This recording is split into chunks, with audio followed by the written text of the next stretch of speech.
I'm going to make the second video that I mentioned. This time we're going to look at the hypothesis test for the mean, where the standard deviation is not known. These involve a t-test, so we use a t-distribution instead of the normal distribution, the z-distribution. And the other big change is we use the sample standard deviation since sigma is not known. And our sample standard deviation S is our best estimate of what the population standard deviation is. But that's the reason for using the t-test instead of the z-test. All right, so here's the question that I have pulled up. This is 9.4 Excel Activity 2A.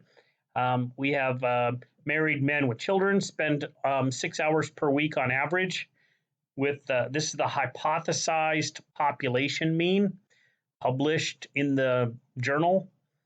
And they are going to do a test whether married men in our area, in our local area, whether their time that they spend on childcare, this is the key word here, differs from the reported mean of 6 hours a week. Sample size is 40, and that's pretty much everything right now. So when we come down to the null and alternative hypothesis, I'm going to do this right away. Differs from means that it could be bigger, it could be smaller. We're doing a two-tailed hypothesis test. And so the alternative hypothesis is that the mean of the population based upon what we observe in our sample is not equal to 6. And the null hypothesis is that the mean is equal to 6. So I hope you noticed between the last video and this one that I always try to set the alternative hypothesis first, and then the null hypothesis always has the equal side with it. So this one's always going to be greater than, less than, or not equal to, and then this one's going to be the opposite of that.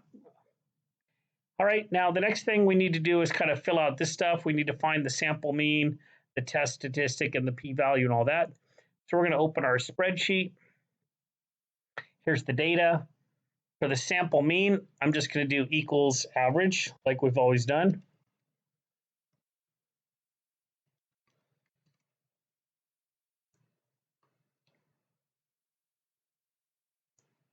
Close parentheses. They already gave me the sample size, which was nice. The sample standard deviation, so equals stdev.s. Standard deviation, stdev.s. And it's S for sample standard deviation as opposed to population standard deviation. All right, and all right, sorry about that.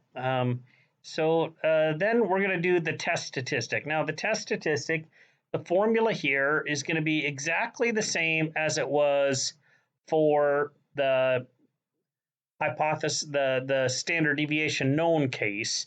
But you know, the one thing that's different about this particular one, they're not having me compute the standard error term.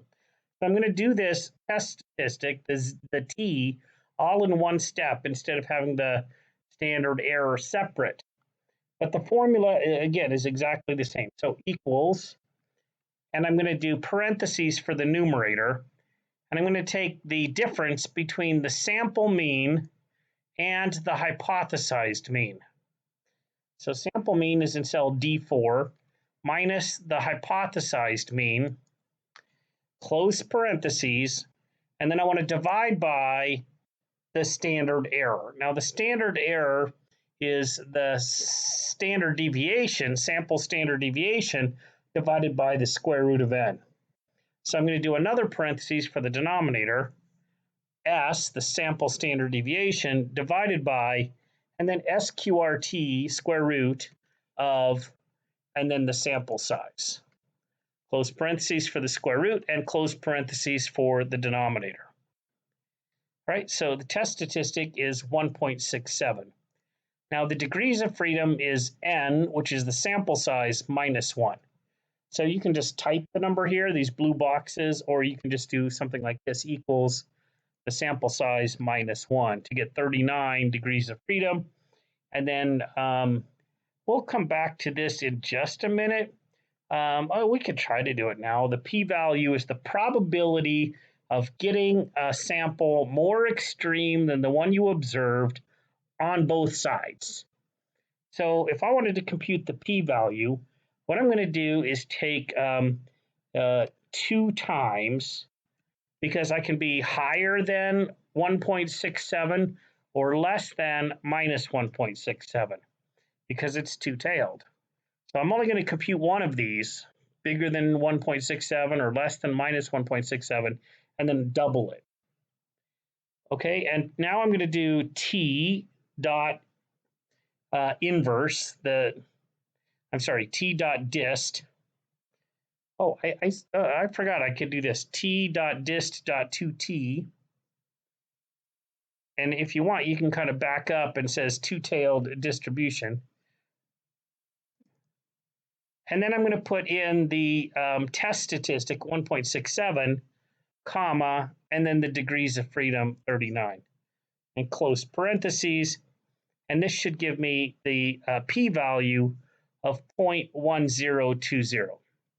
All right, so that's pretty big for a p-value. Unless our alpha is pretty big, we're probably not going to reject the whole null hypothesis here. Well, let's go back and enter these things now into MindTap. Okay, what's the sample mean? Well, that was 6.8. You can either just copy it or just remember it and type it in. The test statistic was 1.67. And then the p-value, I got 0.1020.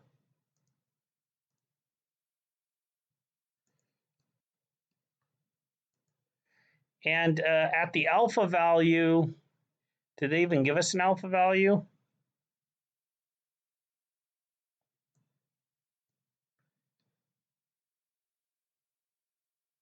They didn't really. I don't even see where they gave us an alpha value here. Oh, select your own level of significance. All right, so, the most common alpha value here is 0.05. So at 0.05, we do not reject the null. And if you do not reject the null, then there is not enough evidence to disprove the reported time. In other words, we didn't find a difference. So that doesn't mean a difference doesn't exist. It just means that our sample wasn't different enough to be marked as being significant. Let's see how I did. All right, I think I got it. Hope to see you again soon.